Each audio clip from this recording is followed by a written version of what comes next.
বুনিয়ান মারসুস অভিযানে ভারতের ব্রহ্মোস ক্ষেপণাস্ত্রের গোপন ঘাঁটি ধ্বংসের দাবি করেছে পাকিস্তান। ইসলামাবাদ জানায়, পাঞ্জাবের বিয়াস শহরে ভারতীয় সেনাবাহিনীর ব্রহ্মোস ক্রুজ ক্ষেপণাস্ত্রের গোপন সংরক্ষণাগারে শুক্রবার স্থানীয় সময় ভোররাতে ক্ষেপণাস্ত্র হামলায় সম্পূর্ণভাবে গুঁড়িয়ে যায়। ব্রহ্মোস ক্ষেপণাস্ত্রটি মূলত রাশিয়া ও ভারতের যৌথ প্রকল্প।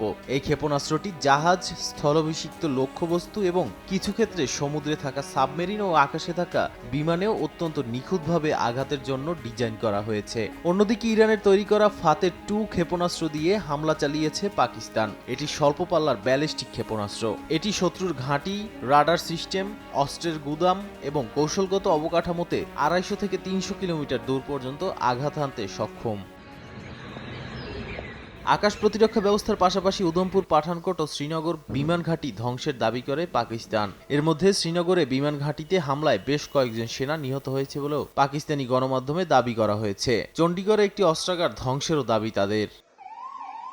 নাদিম মারজান, সময় সংবাদ।